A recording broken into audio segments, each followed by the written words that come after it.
Today in the Joy of Editing, we're continuing to look at all of the filters inside NIK 8 Color Efex, and today it's the graduated neutral density filter. Stay tuned. Hello everyone and welcome to the Joy of Editing with Dave Kelly. We're continuing our weekly journey through NIK 8 Color Efex, and this time we're looking at the graduated neutral density filter.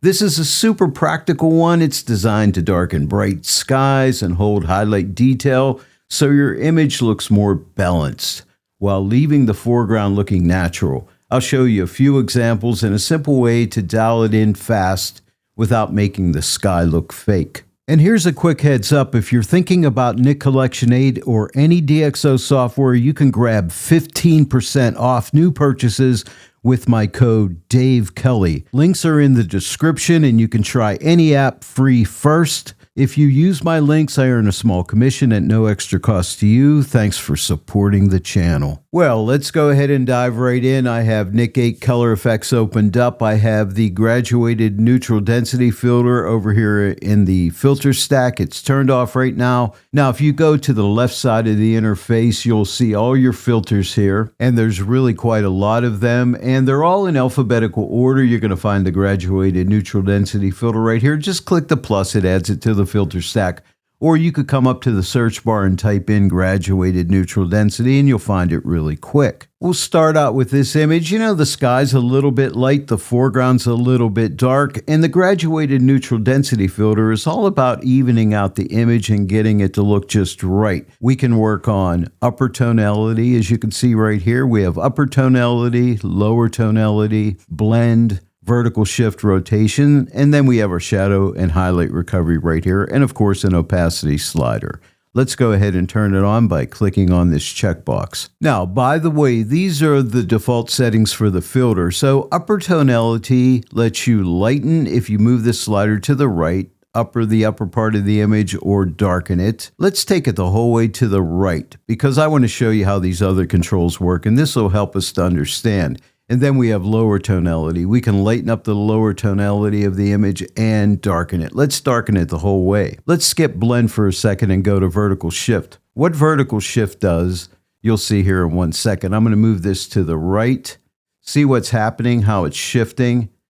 This would be the lower part and this is the upper part, according to wherever this vertical shift is located here. So if I were to move it like right about here at 52%, I'm pretty much splitting the image, which in this case is what I would want. And then we have blend. Let me take this to the left to 0%. Right now we have no blend going on between lower and upper tonality. So what this does, this is a transitional area between here and here. And when I move the blend, we are starting to feather that out. You see what's happening there? So now we're getting a nice little blend between the lower and upper tonality. And now let's look at rotation. Right now we're at 180 degrees, and this transition is a nice horizontal transition. But if we move this to the right, we can start to rotate it. You see that? Over to 360 degrees, or we could come back to 0 degrees.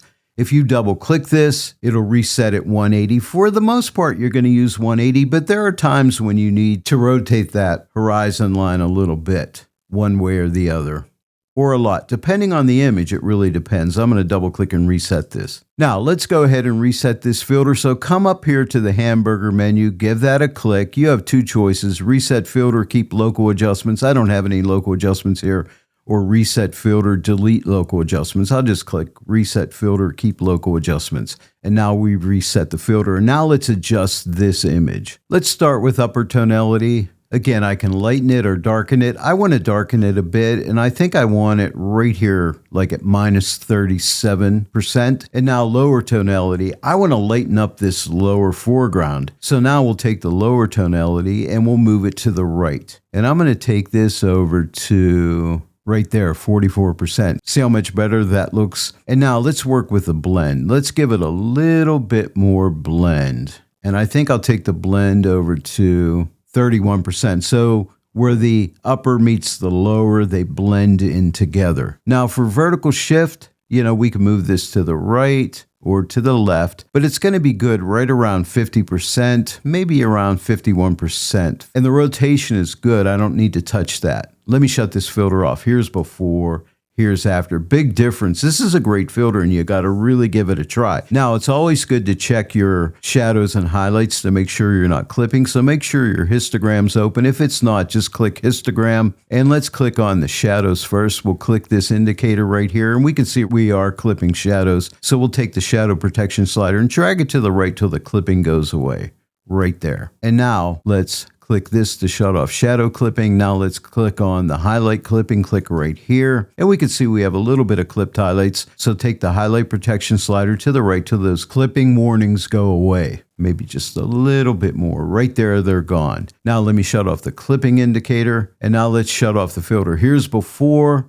And here's after, but see how that really evens out the image? This is really great, especially at the start of an edit when your image needs to be balanced out a bit. Now, let's try it out on this cityscape image. You know, my sky's a little light. My foreground could lighten up a little bit. So let's see what we can do. I'm going to turn the filter on. Right now it's off. I'll click right here. And again, these are the default settings. So what I want to do is right now, the sky is darkened to minus 25%. I want to take it down a little bit more, and let's take it down to right there, minus 32%. Now let's work with lower tonality. Let's lighten it up. I'm going to drag this slider to the right, and I think I'm going to take it to maybe right about here, 34%. And now let's look at the blend. I'll take it the whole way off, and there's the split point. The vertical shift is set at 50%. We may work on that a little bit, but let's give us some more blend. And I think I'm going to blend this up to right about here. I have a nice transition in here.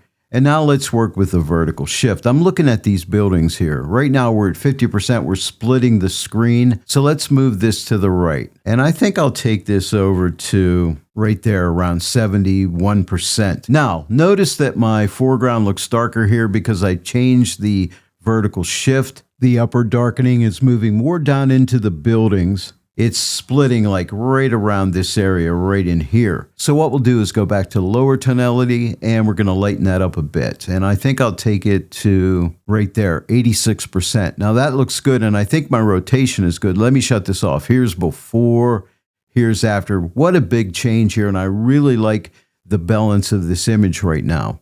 Now we need to check for shadow and highlight clipping. So come up to your histogram and click on the shadow warning first. And now let's take the shadow protection slider, drag it to the right till those clipping warnings go away. And right there should be good. Let's shut this off. And now let's turn on highlight clipping. And you can see I have a little bit of highlight clipping. So we'll just move the highlight protection slider to the right till the clipping goes away, and right there. Now let's do a split compare. Come up to the center of the interface and the top, click this button right here, and now let's drag this over. We started out here and now we end up here. So that is a really nice transition.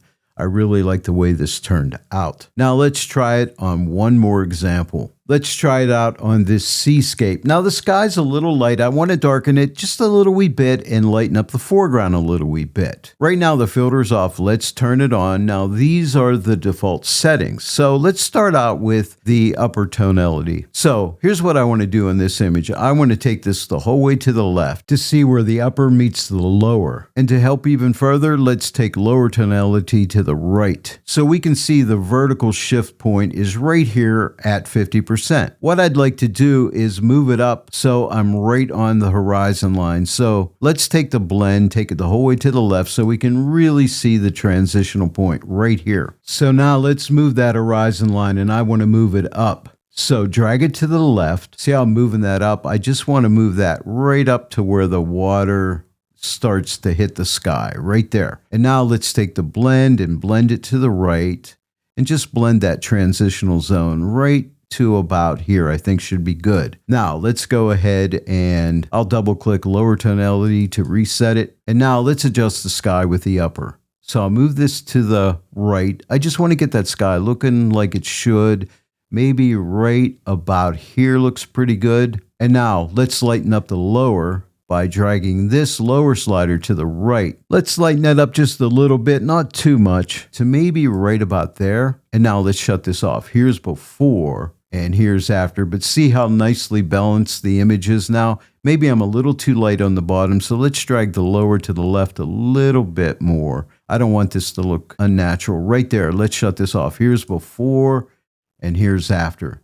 Again, before and after. That's looking pretty good. Now let's check for shadow and highlight clipping. So let's check shadows first. Click this clipping box right here, and we can see we have a little bit of clipping here by the indicator. Let's drag shadow protection to the right, just till that clipping goes away right there.